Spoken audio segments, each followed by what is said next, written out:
Les archives de Radio Espérance. Vous aime, ô mon Dieu, et mon seul désir est de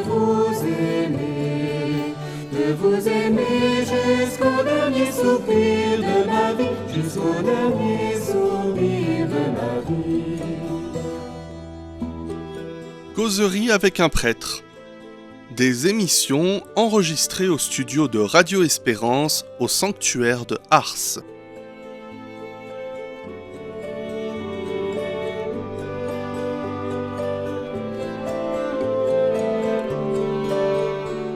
Causerie avec un prêtre.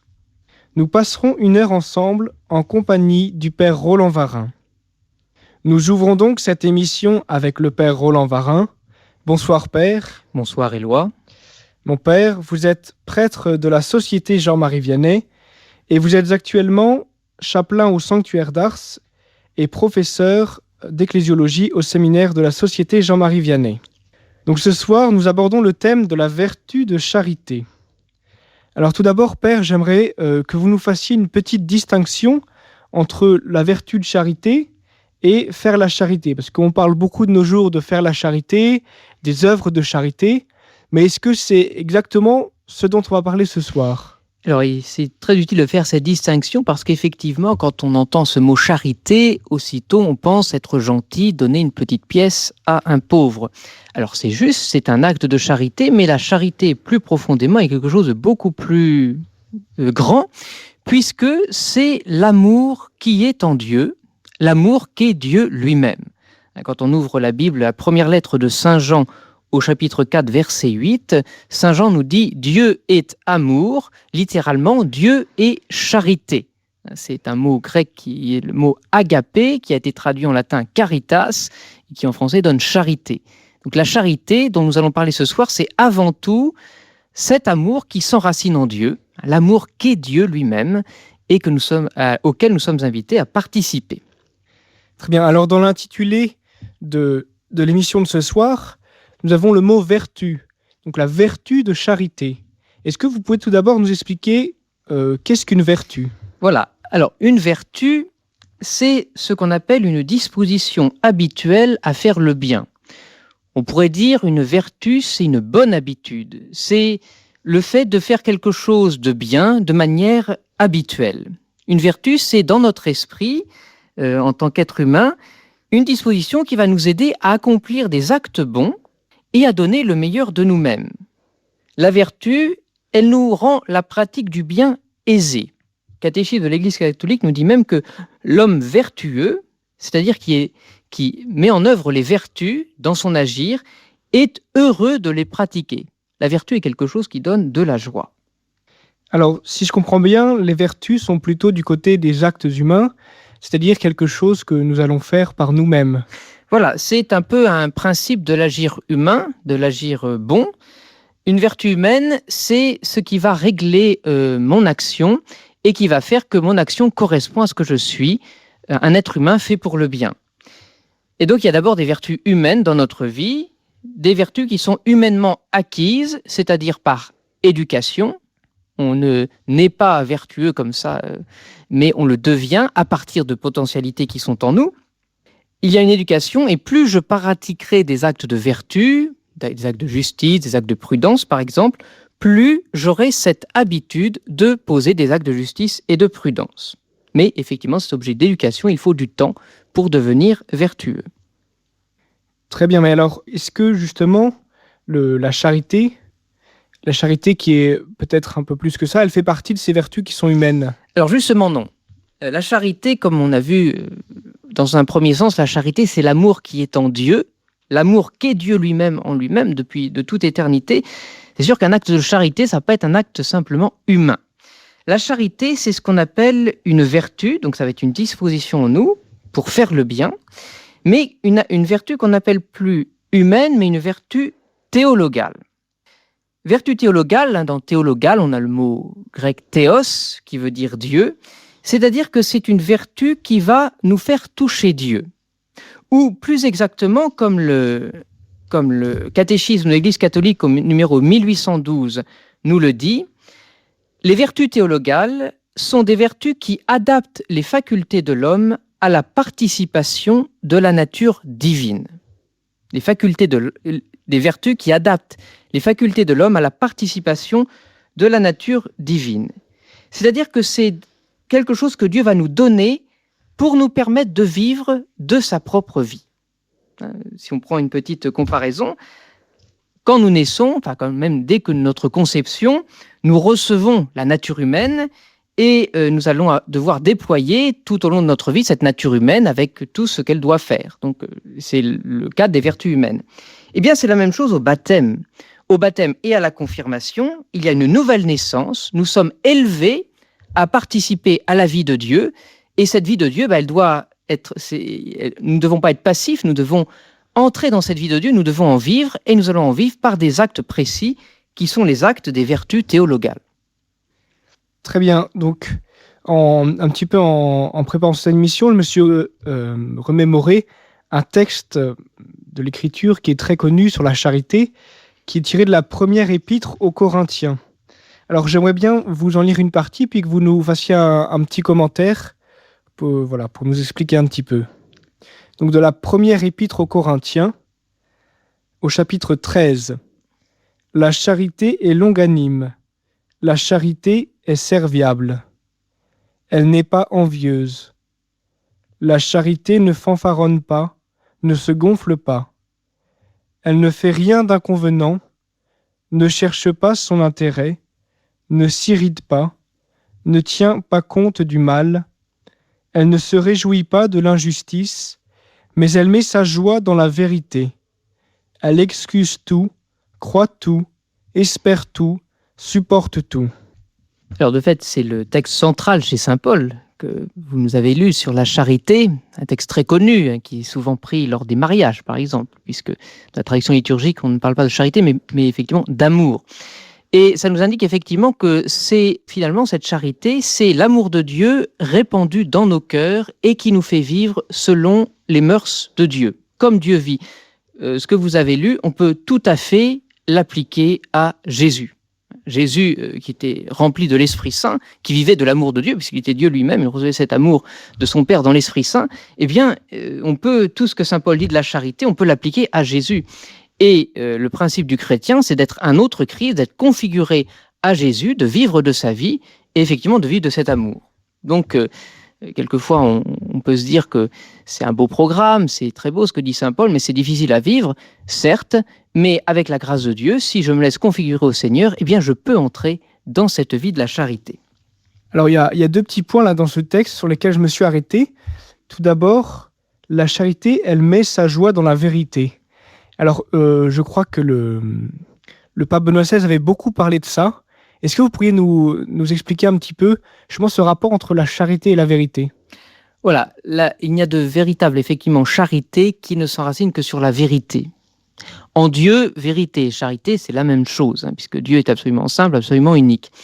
Et ça nous rappelle le lien qu'il y a, justement, entre la charité et les deux autres vertus théologales. On a parlé des vertus théologales tout à l'heure, il y en a 3, donc il y a la charité qui est la plus importante, et les deux autres qui sont la foi et l'espérance. Et la foi, c'est celle qui nous fait connaître Dieu dans ce qu'il est en vérité. La foi, c'est un don que Dieu me fait pour élever mon intelligence à connaître Dieu en vérité. Alors sous le voile de la foi, dans l'obscurité, tant qu'on est en chemin sur la terre, évidemment. Mais je peux connaître Dieu en vérité et connaître effectivement qu'il est amour. Et c'est là qu'on voit que dans la foi, je découvre que Dieu est amour et je suis invité à vivre de cet amour. L'amour, la charité s'enracine profondément sur la vérité. Il n'y a que la vérité qui peut nous rendre libres, comme dit Jésus, et libres pour aimer. Voilà, et le deuxième point, c'est la charité, elle excuse tout.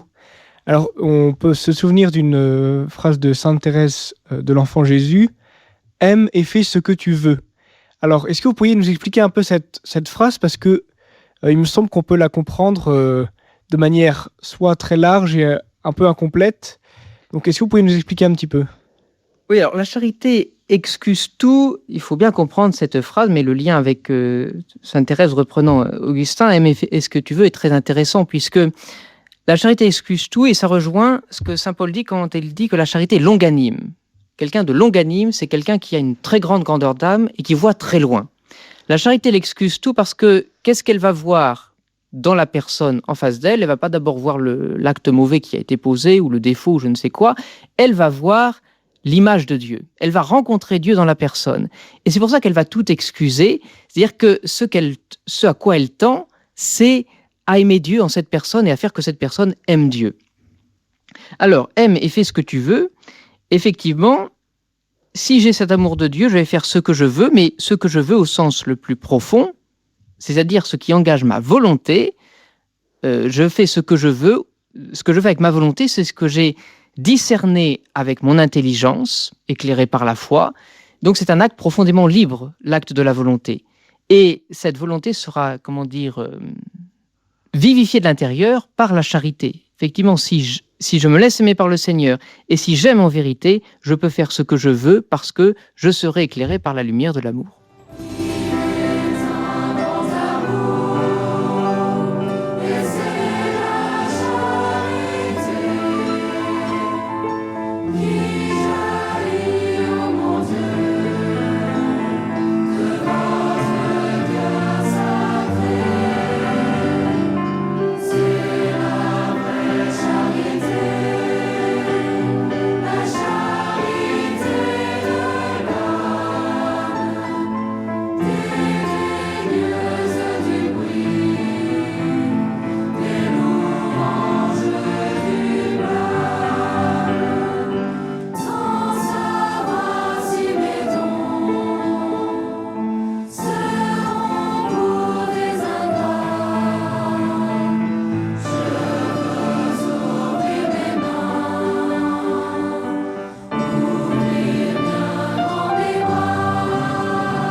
Alors, Père, nous étions restés à la charité chez Saint Paul, et maintenant nous pouvons passer à ce que disent un peu les théologiens sur la charité.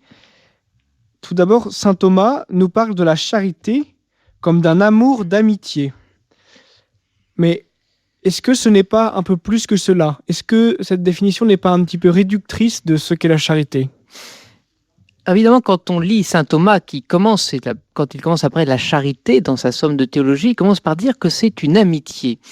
Et en tout cas, dans nos mentalités contemporaines, on peut être surpris puisque la charité, on l'a vu, c'est l'amour qui est en Dieu lui-même. Et on se dit que l'amitié c'est peut-être un petit peu faible par rapport à cet amour de Dieu qui est puissant, qui est au-dessus de toute chose. Or, saint Thomas a une très bonne intuition en appelant la charité en tant qu'amitié. La première chose qu'il faut se rappeler, c'est que saint Thomas se fonde sur l'autorité du Seigneur lui-même, parce que pour prouver ce qu'il dit, il s'appuie sur l'Évangile et le célèbre verset Jean 15,15, où Jésus dit à ses apôtres « Je ne vous appelle plus serviteurs, mais je vous appelle mes amis ». Et c'est dans le contexte notamment du don du commandement de l'amour. Donc, saint Thomas s'appuie sur l'autorité du Seigneur pour montrer que cet amour est un amour d'amitié. Amitié, justement, c'est ce qui va nous permettre de qualifier l'amour propre à la charité. Et là, on bute un petit peu sur la difficulté de la langue française qui est très pauvre dans ce domaine. Elle n'a qu'un seul mot pour exprimer différentes réalités. Le mot amour peut très bien désigner l'amour que l'on porte à son chien, à du chocolat, à ses parents, à son épouse, à l'église, à Dieu. On a un seul et même mot. Mais dans d'autres langues, notamment dans les langues anciennes, il y a plusieurs mots qui qualifient différentes formes d'amour plus ou moins importantes. Voilà, donc est-ce que vous pouvez nous préciser un petit peu ces différentes formes d'amour, justement pour essayer de mieux comprendre qu'est-ce que nous entendons par amour lorsque nous parlons ici, et puis un petit peu aussi qu'est-ce que on peut entendre sous les termes de charité. Et ça rejoint un petit peu une question d'un de nos auditeurs qui nous demande: pouvez-vous expliquer les différences entre éros, charité et agapé? Voilà, tous ces mots-là, on peut les regrouper un peu dans le terme amour. Est-ce que vous pouvez préciser un peu les différences? Voilà, alors justement, Thomas expose ces différences quand il définit ce qu'il entend la charité comme amour d'amitié. Dans amour d'amitié, il entend d'abord un amour de bienveillance. Amour de bienveillance qu'on peut faire correspondre au terme agapé, caritas, charité. Amour de bienveillance, c'est-à-dire bienveillance de bon vouloir, si on préfère, c'est un amour qui nous fait vouloir le bien de l'être aimé. Quand j'aime d'agapé, quand j'aime de charité, je veux le bien de celui que j'aime. Ce qui le différencie de ce qu'on appelle l'éros, ou en latin l'amor concupiscentiae. Bon, si on traduit concupiscence en français, ça a tout de suite une connotation négative. C'est pas négatif au départ. C'est ce qu'on appelle un amour de désir, où on recherche un bien pour soi. Dans l'amour de concupiscence, dans l'éros, j'aime telle chose pour ce qu'elle m'apporte. Ce qui fait que le terme de la relation d'amour, c'est pas la chose elle-même, c'est moi. Qu'est-ce que ça m'apporte? Par exemple, j'aime le chocolat parce que c'est bon. J'aime l'humilité parce que ça peut me faire grandir. Le terme, c'est pas quelque chose d'extérieur, c'est moi-même. Donc, l'amour d'amitié, c'est pas de cet ordre-là, c'est d'abord un amour de bienveillance où je veux le bien de l'autre. C'est un amour de l'ordre plus de l'agapé. Mais ça suffit pas, cet amour de bienveillance, pour définir ce qu'est l'amour d'amitié dans la charité. Parce que l'amour de bienveillance, je peux aimer beaucoup de choses de bienveillance. Je suis même appelé, et c'est même le commandement premier, le premier sens du commandement de l'amour du prochain, c'est d'aimer tout homme de bienveillance, c'est-à-dire de vouloir le bien de chaque personne que je rencontre. Il y a des personnes, par exemple, quand vous allez à la messe, vous ne connaissez pas forcément toutes les personnes qui sont là, mais il est normal d'avoir pour chacune un amour de bienveillance, de prier pour cette personne, même si on ne la connaît pas. Même quand on prie pour des personnes lointaines, même qu'on ne connaît pas, dans la communion de charité de l'Église, c'est un amour de bienveillance où on veut le bien de ces personnes, même si on ne les connaît pas, mais parce que nous avons le même Dieu, le même Père, nous voulons leur bien. Donc, l'amour d'amitié, amour de bienveillance, mais amour de bienveillance qui est réciproque. C'est un amour mutuel, partagé avec la personne. J'aime une personne qui m'aime également. il y a réciprocité d'amour. Et ce qui fonde cette réciprocité d'amour entre les deux personnes, c'est une certaine communication, un certain partage, un point commun. Alors, l'amitié, la charité en tant qu'amitié, donc c'est Dieu par rapport à nous. Du côté de Dieu, pour nous, c'est d'abord un amour de bienveillance. C'est un amour qui, d'une certaine manière, tombe sur nous, sans qu'on l'ait mérité d'une certaine manière. C'est gratuitement qui tombe sur nous et qui nous offre quelque chose qui va être le point de jonction entre nous et Dieu. Ce qu'il nous offre, c'est la communion avec lui. C'est la participation, on le disait, à la nature divine. C'est la communion d'amour avec lui, c'est-à-dire qu'on va être élevé à vivre avec lui, au même niveau, à le connaître, à l'aimer. Et de notre côté, réciprocité, on va pouvoir être amené à aimer Dieu en retour avec ce qu'il nous a donné. C'est-à-dire que les Grecs, comme par exemple Aristote, avaient très bien perçu que il ne pouvait pas y avoir d'amitié entre les hommes et Dieu parce qu'il y avait une trop grande différence entre le créateur et la créature. Il y a une trop grande différence au niveau de l'être, c'est pas possible. Et cette différence, elle est surmontée par la révélation judéo-chrétienne, par l'incarnation notamment, du fait que Dieu vient jusqu'à nous et nous donne les moyens de pouvoir le connaître et l'aimer en retour. Je vais aimer Dieu avec ce qu'il me donne pour pouvoir l'aimer. Donc, là, en ce sens-là, la charité répandue dans nos cœurs est une relation véritable d'amitié. Nous sommes élevés à l'amitié avec Dieu. Dieu me rend capable de réciprocité, il me rend capable de l'aimer comme il m'aime. Alors Père, vous avez parlé de la charité comme d'un amour d'amitié, de bienveillance. Donc ça veut dire que ça implique la bienveillance, ça implique de vouloir le bien de l'autre. Et ma question c'est comment peut-on vouloir le bien de Dieu ?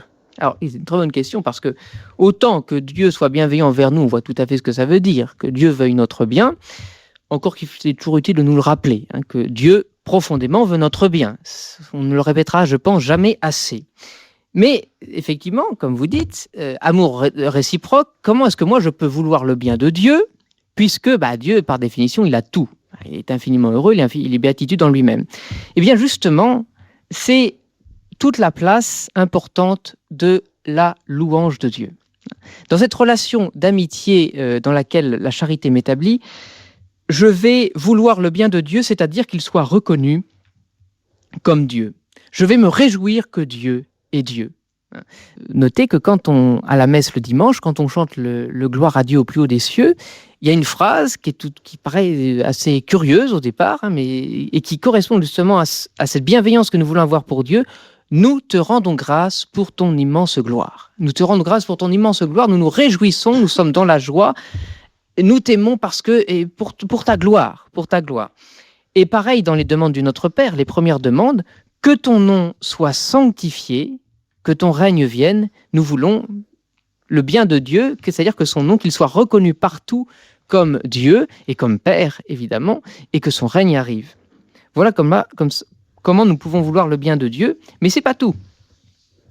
Aimer Dieu pour lui-même, pour ce qu'il est, se réjouir de ce qu'il est Dieu, mais nous voulons aussi aimer Dieu comme Dieu qui veut avoir les hommes pour amis. C'est-à-dire que vouloir le bien de Dieu, c'est aussi vouloir que le maximum de personnes entrent dans cette amitié. Et on voit que l'amour de Dieu nous fait immanquablement aller vers l'amour du prochain. C'est pour ça que Jésus, dans l'Évangile, dit qu'il n'y a qu'un seul commandement. Quand il dit le premier commandement, c'est « tu aimeras le Seigneur ton Dieu », et le second, qui lui est semblable, tu aimeras ton prochain comme toi-même. Vouloir le bien de Dieu, c'est vouloir qu'il soit reconnu comme Dieu, c'est vouloir que le plus de personnes possible soient les amis de Dieu. Et alors, la charité de Dieu implique qu'il me veut moi-même, moi dans ma personne, pour son ami. Alors, qu'est-ce que cela veut dire dans notre vie spirituelle ? Quelles sont les implications ? Alors, oui, ça veut dire qu'il faut que nous vivions de cette charité, que nous vivions de cette amitié. Alors, Jésus nous dit dans l'évangile selon saint Jean, qui est un petit peu la charte des amis du Seigneur, Jean 15, 9 à 17, Jésus nous montre le signe de son amitié pour ses disciples. Il dit « Je ne vous appelle plus serviteurs, car le serviteur ignore ce que veut faire son maître. Je vous appelle mes amis, parce que tout ce que j'ai appris de mon Père, je vous l'ai fait connaître. Le signe d'amitié de Jésus pour nous, c'est qu'il nous révèle ce que le Père lui a fait connaître. Et un petit peu avant, il a dit comment ses disciples peuvent montrer leur amitié pour Jésus. Il leur dit « Vous êtes mes amis si vous faites ce que je vous commande ». Comment je vais vivre cette amitié? Alors d'abord, il faut la recevoir. Il faut croire que Jésus veut faire de moi son ami. Il faut accueillir cet amour. Et ensuite, ma réponse, ça va être faire ce que Jésus me commande. Et il y a quelque chose de très beau dans ce passage, c'est que si on prend donc Jean 15, 9, « Comme le Père m'a aimé, moi aussi je vous ai aimé, demeurez en mon amour. » Jésus est aimé du Père et il donne cet amour à ses disciples. « Si vous gardez mes commandements, vous demeurerez en mon amour. » Donc, condition de l'amitié, la charité, amitié avec le Seigneur, c'est garder les commandements. « Comme moi, j'ai gardé les commandements de mon Père et je demeure en son amour. » Si je garde les commandements du Seigneur, je fais exactement comme le Fils fait dans la Trinité depuis toute éternité. Et ce qui est très beau, c'est « Je vous dis cela pour que ma joie soit en vous et que votre joie soit complète. » L'amitié avec le Seigneur, qui va se traduire pour nous par garder ses commandements, est source d'une joie profonde, puisqu'elle est la joie, partage avec la joie du Fils qui obéit sans cesse, qui fait toujours ce que son Père demande. Donc, premier et puis principal lieu qui manifeste notre amitié pour le Seigneur, c'est de faire ce qu'il nous a commandé. Et dans ce qu'il nous a commandé, évidemment, c'est le commandement de l'amour. Très bien, Père. Alors, peut-être en poursuivant en allant un peu plus en avant par rapport à saint Thomas, on a beaucoup de mystiques qui nous ont parlé de l'union à Dieu, notamment sainte Thérèse d'Avila, dont je crois que vous avez une grande dévotion pour cette sainte. Est-ce qu'on peut rapprocher cette union à Dieu à la charité? Alors oui, Thérèse d'Avila ou Jean de la Croix, donc les deux mystiques du Carmel contemporain, parlent du mariage spirituel ou de l'union transformante.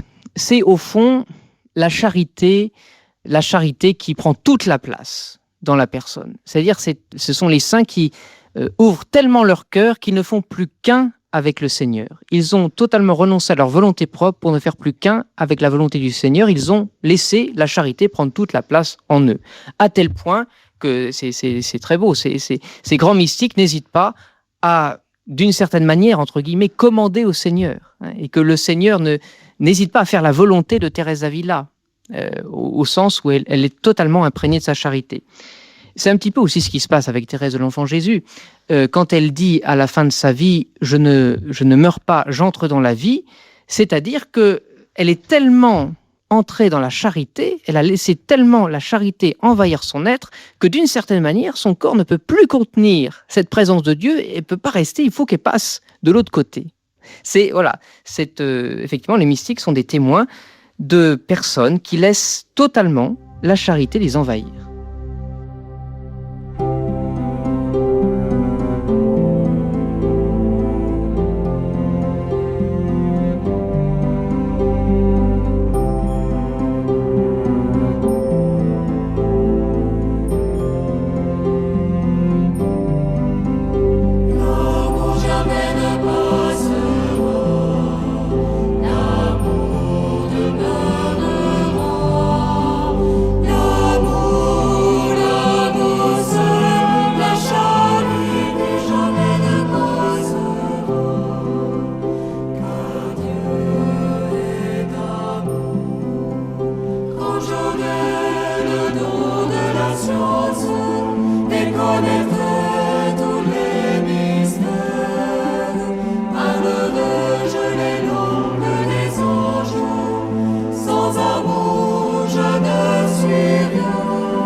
La charité est toujours l'organisme, ne tient pas compte du mal. La charité se donne sans cesse, ne cherche pas son avantage.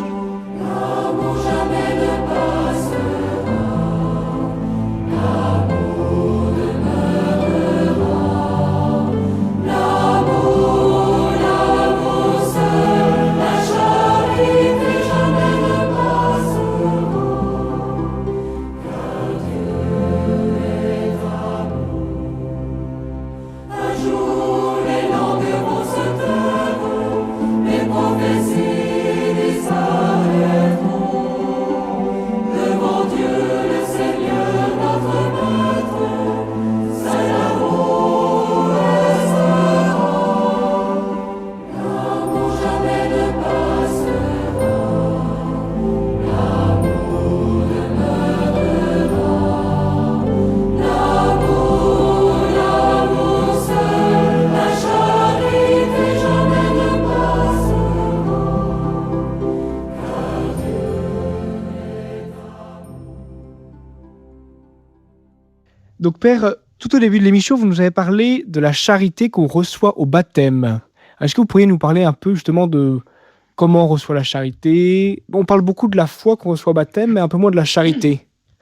Voilà. Alors effectivement, au baptême, le baptême qui vient une nouvelle naissance, il y a quelque chose de nouveau qui nous est donné, nous fait rendre participants de la nature divine. Baptême et confirmation, ne l'oublions pas. D'ailleurs, ce verset de Saint Pierre, participant de la nature divine, deuxième lettre de Saint Pierre, chapitre 1, verset 4, c'était le tout début du nouveau rituel de la confirmation, restauré par Paul VI. Donc, pour bien marquer que au baptême et à la confirmation, un être nouveau nous est donné, nous sommes rendus participants de la nature divine et sont déposés en nous, on dit aussi infusés, les trois vertus théologales que sont la foi, l'espérance et la charité. C'est la différence avec les vertus humaines. Les vertus humaines, elles ne peuvent se développer en nous que si nous les pratiquons, si nous nous y exerçons, et elles grandiront au fur et à mesure que je poserai des actes. La prudence ne peut grandir que si je pose des actes de prudence petit à petit. Donc c'est affaire d'éducation. Par analogie, c'est comme pour jouer au piano. Enfin, il faut s'entraîner si on veut arriver à un bon niveau. C'est pareil pour les vertus humaines. Les vertus théologales, c'est pas tout à fait la même chose, parce qu'elles nous sont données au baptême. Alors, c'est sûr qu'après, il va falloir les exercer, mais elles sont données. Il y a un donné du départ dans la grâce du baptême. Alors très bien, Père, est-ce que ça veut dire que une fois qu'on a reçu la charité, toute notre vie on sera charitable, ou alors est-ce qu'on peut perdre cette vertu, ou est-ce qu'elle peut être un petit peu comme endormie ou morte en nous? Alors effectivement, si les vertus théologales nous sont données, elles sont infusées dans notre âme au baptême, il faut quand même les exercer. Il faut qu'elles se développent en nous. Et c'est d'ailleurs un petit peu quelquefois le drame que l'on voit, par exemple pour la foi actuellement. Des gens sont baptisés tout petits bébés, la vertu de foi peut se développer avec le catéchisme, mais bien souvent vous avez des gens qui ont un très haut niveau intellectuel, qui sont universitaires, polytechniciens, mais qui ont un niveau de foi d'enfants de l'école primaire, parce qu'ils n'ont pas exercé cette vertu de foi. Cette vertu de foi, elle est donnée, mais il faut qu'elle se développe, qu'elle grandisse, je dirais, conjointement avec le reste de la personne. Pour la charité, c'est pareil. C'est pas cela nous est donné, il y a des racines qui sont déposées en nous, mais si je ne les utilise pas, ces vertus, elles ne grandiront pas. Et pour la charité, je peux effectivement la perdre par ce qu'on appelle le péché mortel. Je crois que mon prédécesseur à ce micro la semaine dernière a rappelé cette distinction. Le péché mortel, c'est le péché qui tue en moi l'amour de Dieu. C'est un acte grave que je commets et qui me coupe de l'amour de Dieu, qui tue en moi la charité. Et donc, que je peux recouvrer cette charité par le sacrement de réconciliation. D'ailleurs, je rappelle que l'acte de contrition, la contrition dans le cœur, c'est une forme de la charité. C'est déjà un acte de charité, la contrition, parce que c'est la douleur de l'âme qui se rend compte qu'elle a blessé l'amour, qu'elle a blessé Dieu qui nous aime. Et donc, on est contrit, c'est le mot, on est blessé parce que Dieu nous aime d'un amour infini, et on n'a pas été fidèle, et on veut revenir vers lui. Ça, c'est déjà un acte de charité. Donc effectivement, cette charité, on peut la perdre par le péché mortel, mais on peut aussi effectivement la faire grandir par nos actes de charité. Plus je suis charitable, plus je pose des actes de charité, plus cette vertu grandit en moi. Et alors, c'est une question d'un de nos auditeurs. Justement, comment faire grandir concrètement la charité? Comment la cultiver? Comment poser, ce que vous venez de dire, des actes de charité? Alors, effectivement, c'est au quotidien qu'il faut aimer, qu'il faut poser ces actes de charité, et en pratiquant le commandement de l'amour. Donc, il y a les deux directions. Aimer Dieu, de tout son cœur, de toute son âme, de tout son esprit, de toute sa force, comme dit Jésus, et aimer le prochain. Alors, je vais reprendre les deux axes. Aimer Dieu. Je pense qu'un des lieux d'entretien de la charité, c'est notre prière de chaque jour, d'abord. La prière où toutes les vertus sont en œuvre. La foi, effectivement, on sait à qui on s'adresse. L'espérance, on sait que celui à qui on s'adresse, il est fidèle, qui nous donnera tout ce dont on a besoin pour parvenir jusqu'à lui. Et évidemment, l'amour. Et je souligne le fait que dans la prière, l'adoration est un lieu important, je pense, pour pratiquer notre charité envers le Seigneur, pour marquer notre amour pour le Seigneur. Je dis notamment cela ici à Ars, puisque nous avons une chapelle d'adoration perpétuelle. Eh bien, ce relais, le fait d'avoir une heure d'adoration dans la semaine à laquelle on se tient, c'est un rendez-vous, je dirais, d'amitié avec le Seigneur, où on va prendre du temps avec lui pour simplement se réjouir de sa présence. Et aussi, ne l'oublions pas, la charité, une amitié, donc il y a réciprocité, réjouir le Seigneur de notre présence. Je pense qu'il faut toujours se rappeler que l'on peut procurer de la joie au Seigneur. Ça, c'est très important. Donc, aimer Dieu, aimer le prochain. Alors, justement, là, j'ai une question d'un auditeur, de Michel de Saint-Étienne, Oui. et qui me demande est-ce que offrir des messes pour les âmes du purgatoire, c'est un acte de charité? Oui, parfaitement. Parce qu'effectivement, les âmes du purgatoire sont dans cet état de purification, d'attente de passer dans la pleine vision de Dieu. Elles doivent se laisser transformer pour pouvoir vraiment recevoir tout l'amour que le Seigneur veut leur donner dans le ciel, donc être délivrées encore des attachements trop grands à elles-mêmes. Et elles peuvent rien pour elles-mêmes puisqu'elles sont déjà d'une certaine manière dans l'éternité.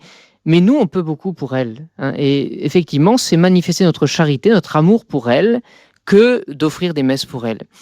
J'ajoute aussi que pour le mois de novembre, c'est un peu le mois des défunts, l'Eucharistie offerte pour les défunts, c'est le lieu aussi où nous entrons en relation avec nos défunts qui nous ont précédés. Quelquefois, effectivement, on se dit, les défunts, comment entrer en relation avec eux? C'est très simple, c'est l'Eucharistie, par Jésus. Par Jésus, je sais que je rejoins dans la communion des saints tous ceux qui sont unis à Jésus, qu'ils soient au ciel ou qu'ils soient encore au purgatoire en attente. Mais c'est un authentique acte de charité. Alors j'aimerais bien déplacer un tout petit peu le sens de ces questions de comment faire la charité à qui doit-on faire la charité? Ou qui doit-on aimer de charité? Voilà, donc, tout à fait. Donc il y a Dieu, donc en premier, on l'a dit, et on a vu que l'amour de Dieu débouche forcément sur l'amour du prochain. C'est pour ça qu'il ne faut jamais se laisser effrayer par l'adoration ou par la prière. Si je prends du temps d'adoration et de prière, forcément, ça m'envoie vers mon prochain. Les meilleurs exemples, c'est Mère Teresa, qui passait 2 heures chaque jour d'adoration et qui faisait un service extraordinaire auprès des plus pauvres. Alors, aimer son prochain, qui doit aimer de charité? Mon prochain. Alors, qui est mon prochain, comme disait le scribe dans l'Évangile? C'est la parabole du bon samaritain, et Jésus nous apprend que le prochain, c'est pas simplement celui que je rencontre dans la rue, c'est celui dont je me fais le prochain. C'est celui dont je m'approche. Il y a quelque chose de volontaire, d'une initiative de notre part dans l'amour du prochain. C'est celui dont je me fais proche et à qui je veux effectivement communiquer ce que j'ai reçu de Dieu, cette charité. Donc, aimer son prochain, celui dont je me fais proche, c'est donc dans la globalité tous les hommes. Je suis appelé à aimer de charité tous les hommes, ceux que j'aime naturellement, mes parents, mes amis. N'oublions jamais que la charité donne une qualité incomparable à nos affections, même les plus naturelles. N'ayons pas peur de demander au Seigneur, par sa charité, de venir purifier nos affections. vous parliez de Thérèse d'Avila, moi ce qui m'a toujours frappé chez Thérèse d'Avila, c'est que justement, elle est un exemple merveilleux de la charité de Dieu, de cet amour de Dieu répandu en elle, qui a porté à son plein épanouissement, à son incandescence, pourrait-on dire, toutes ses qualités humaines et toutes ses affections humaines. Tout a été transformé, transfiguré par l'amour de Dieu. Donc ceux que j'aime naturellement, n'hésitons pas à les aimer aussi de cet amour surnaturel qui nous vient de Dieu, de charité. Et puis aussi, ceux que j'ai du mal à aimer, c'est le commandement de Jésus, aimez vos ennemis et faites du bien à ceux qui vous persécutent. Alors, qu'est-ce que ça veut dire aimer nos ennemis ? C'est profondément leur vouloir du bien. Saint Thomas explique que comment justifier l'amour des ennemis ? C'est-à-dire qu'il faut toujours se référer à Dieu. Dieu m'aime d'un amour infini, je suis aimé de lui d'un amour infini et il me donne de pouvoir l'aimer, mais mon ennemi, Dieu l'aime aussi d'un amour infini. Alors peut-être que mon ennemi n'a pas conscience de cet amour, ça c'est autre chose, mais mon ennemi, il est aussi aimé de Dieu. Et comme il est aimé de Dieu, comme on dit dans la vie courante, les amis de mes amis sont mes amis, mon ennemi, il est aimé de Dieu, donc je dois l'aimer de cet amour de Dieu. Alors Saint Thomas distingue aussi deux choses. Je dois aimer mon ennemi, ce qui est l'objet du commandement, c'est je dois l'aimer de charité, devoir vouloir profondément son bien. Avoir de l'affection réelle pour lui, ça m'est pas demandé. Mais on a des grands saints qui franchissent ce pas. Tellement ils se sont laissés brûler de l'amour de Dieu.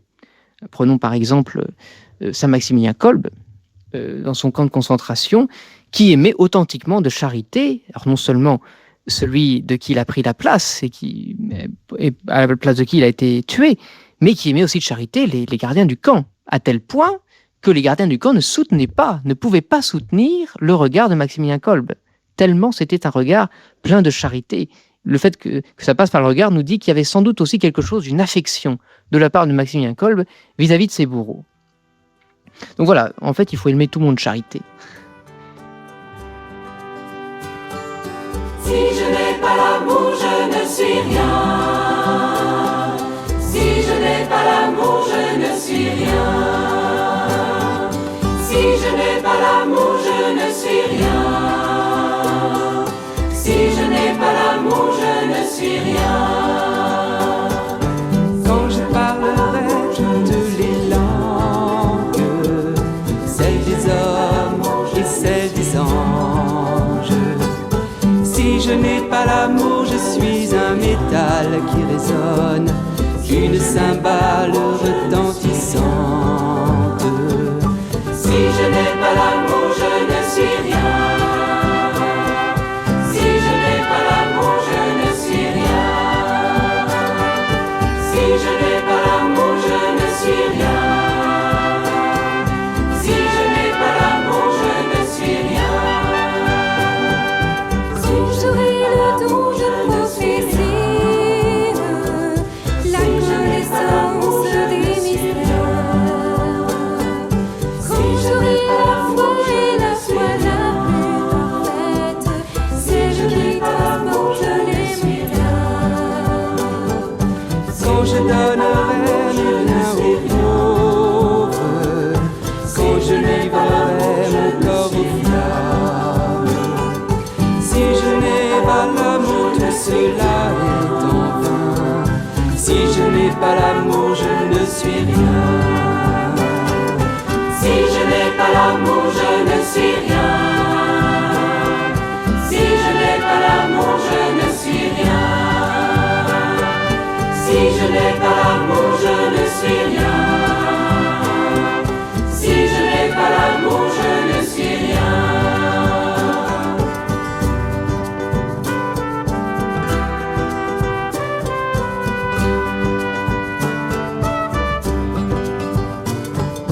L'amour, compassion, c'est un service. L'amour ne jalouse pas. Il n'a pas d'orgueil, ne cherche pas son intérêt. L'amour ne s'irrite pas. S'il ne se plaît pas dans l'injustice, trouve sa joie dans la vérité. Il excuse tout, il croit tout ne disparaîtra jamais. Si je n'ai pas l'amour, je ne suis rien. Si je n'ai pas l'amour, je ne suis rien. Si je n'ai pas l'amour, je ne suis rien. Si je n'ai pas l'amour, je ne suis rien. Si je n'ai pas l'amour, je ne suis rien. Si je n'ai pas l'amour, je ne suis rien. Si je n'ai pas l'amour, je ne suis rien. Si je n'ai pas l'amour, je ne suis rien.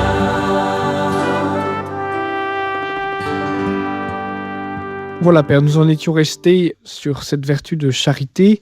Voilà, donc j'aimerais bien poursuivre sur un point qui est pour moi assez important, parce que chez Saint Paul, on lit voilà, que la charité, enfin on comprend clairement que c'est la plus grande des vertus. Alors, pourquoi Saint Paul dit-il que cette charité, c'est la plus grande des vertus ?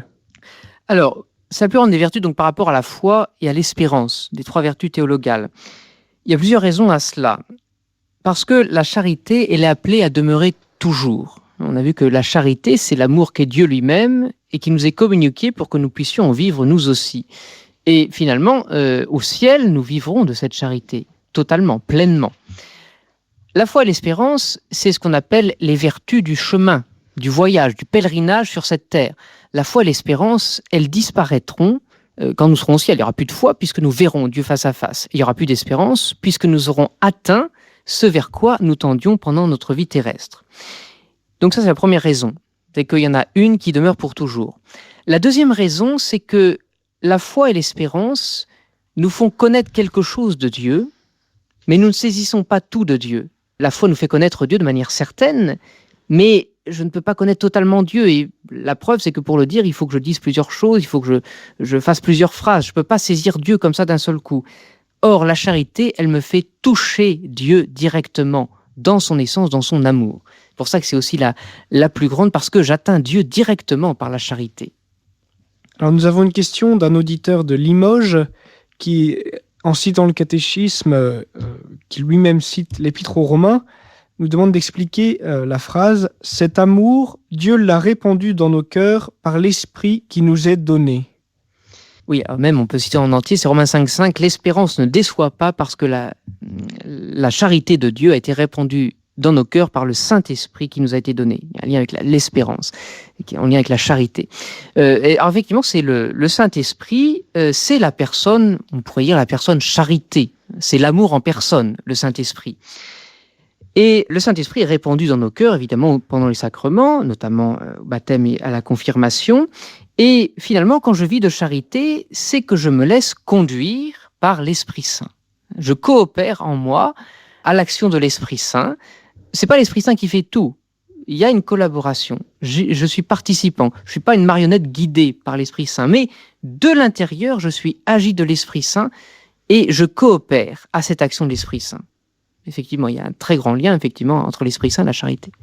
Alors j'ai eu une question d'Isabelle de Roanne qui demande « Doit-on forcément avoir des charismes pour vivre la charité envers une personne ?» La charité en elle-même est un charisme au don au sens premier du terme charisme, c'est-à-dire c'est un cadeau, un don. La charité, c'est un don. Et profondément, non, j'ai ce qu'il faut, je dirais, avec ce qui m'a été donné au baptême, j'ai ce qu'il me faut pour aimer telle ou telle personne. Mais il faut toujours se rappeler que aimer une personne, c'est fondamentalement vouloir son bien. Vouloir son bien. C'est avoir de la bienveillance pour cette personne. Il y a des circonstances qui font que c'est toujours plus ou moins difficile d'aimer une personne. On rejoint un peu le commandement d'aimer ses ennemis. Ça n'exclut pas, l'application de l'amour des ennemis n'exclut pas une certaine prudence humaine, éclairée par la charité, qui fait que si la fréquentation d'une personne est pour moi difficile, pour telle ou telle raison, elle m'a fait du mal, quand je la vois, ça me met mal à l'aise, ou telle raison grave, il peut être tout à fait dans l'ordre de la charité de fuir cette personne et d'éviter sa rencontre pendant un certain temps. D'ailleurs, Sainte Thérèse de l'Enfant Jésus ne faisait pas autre chose dans son Carmel. Il y a cet épisode tout à fait merveilleux, je trouve, pour chacun de nous, de cette sœur dont elle dit qu'elle avait le don de lui déplaire en toutes choses, autrement dit qu'elle ne pouvait pas supporter. et qu'elle a aimé d'authentique charité. Mais quelquefois, pour ne pas manquer à la charité, elle préférait fuir la présence de cette sœur, tranquillement, pour éviter d'avoir manqué à la charité. Merci Père. Alors nous avons eu encore une autre question d'un auditeur qui nous demande: n'y a-t-il pas depuis quelque temps dans l'Église une redécouverte du sens profond de la charité chrétienne qui fut peut-être pendant un certain temps pris en otage par quelques idéologies? Voilà, avec l'idée peut-être de ce renouveau à travers Benoît XVI, qui nous a donné une encyclique sur la charité, à travers la démarche Diaconia, ou le cardinal Sarah qui s'occupe de Cor Unum à Rome. Donc, est-ce que vous pouvez nous parler un peu de ce renouveau de la charité? Alors oui, renouveau, la charité a toujours existé dans l'Église, parce que s'il n'y a plus de charité, l'Église n'existe plus. Donc, c'est la vie la plus intime de l'Église, comme dit Sainte Thérèse de l'Enfant Jésus. Je pense que, en fait, c'est lié aussi à tout un climat culturel du XXe siècle où il y avait eu des progrès techniques extraordinaires et une mentalité de la société, du monde en général, qui était marquée par l'utilitarisme, où on ne voyait que des choses utiles, où il fallait faire des choses pour avancer. Bon, ça a un petit peu passé. C'est normal que l'Église ait vie à travers le temps. Quelquefois, on est plus ou moins imprégné de l'ère du temps. Et de fait, il y a comme un recentrement sur la charité, pourrait-on dire, et notamment la démarche Diaconia, qui veut nous rappeler, je pense, et c'est une très bonne chose, que la charité dans l'Église, c'est pas une affaire de spécialistes. Alors, il faut qu'il y ait des organismes consacrés à tel ou tel besoin. C'est très important parce qu'on ne peut pas s'en passer. Mais la charité, ça concerne chaque baptisé. C'est chaque baptisé qui est appelé à vivre de la charité. D'abord pour lui-même. On dit charité bien ordonnée commence par soi-même. C'est authentiquement chrétien. Il faut que je m'aime de charité, parce que Dieu m'aime de charité. Et ensuite, je dois la pratiquer autour de moi dans les besoins que je rencontre. Et ne pas déléguer cela à des organismes qui seraient spécialisés. Les organismes doivent être au service d'une plus grande efficacité de la charité, mais la charité, ça concerne tous les baptisés. Voilà encore une question d'un auditeur. Est-ce que, quand on parle de Dieu qui est charité, c'est pas une spécificité chrétienne? Alors, c'est une spécificité chrétienne au sens où c'est Dieu qui nous l'a dit. Que ça, l'homme ne pouvait pas le découvrir par sa seule raison. C'est le propre de la révélation judéo-chrétienne. Parce que déjà dans l'Ancien Testament, Dieu se révèle comme miséricorde déjà, comme aimant son peuple, ému par la détresse de son peuple. Par ma raison, je peux arriver à déterminer que Dieu existe. Parce que, avec le raisonnement métaphysique, oui, j'arrive à voir qu'il y a une cause première. Mais savoir qui est cette cause en elle-même, et pouvoir dire qu'elle est amour, ça dépasse les capacités de mon intelligence. Il faut que Dieu vienne me le dire lui-même. Et c'est ce qui s'est passé. Effectivement, Dieu s'est révélé comme un Dieu personnel, c'est très important. Notre Dieu n'est pas un Dieu, une force abstraite, et un Dieu qui nous aime. Et c'est là que je voudrais aussi rappeler une chose, c'est que par la charité, je participe à la nature divine, je suis élevé à la communion avec Dieu, je deviens d'une certaine manière Dieu, mais il faut bien comprendre ce que ça veut dire. La nature divine, c'est pas quelque chose de vague, d'abstrait. Autrement dit, je ne suis pas mis en contact avec des forces, des énergies, je ne sais quoi, où je vais me recharger. C'est pas ça du tout. La vie divine qui m'est donnée me fait entrer dans une relation avec un Dieu personnel, avec un Dieu qui se révèle à moi comme communion d'amour entre trois personnes, le Père, le Fils et l'Esprit Saint. La grâce du baptême me fait le don de l'Esprit Saint qui me rend fils dans le Fils, fils du Père éternel. La charité, c'est cette participation à la vie intime de la Trinité, finalement. Un grand merci, Père, pour ces entretiens sur la charité, sur la vertu de charité. Voilà, notre émission s'achève ainsi.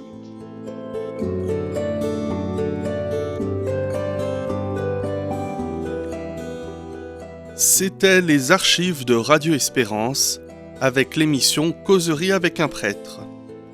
Des émissions enregistrées au studio de Radio Espérance au sanctuaire de Ars. Je vous aime, ô mon Dieu, et mon seul désir est de vous aimer,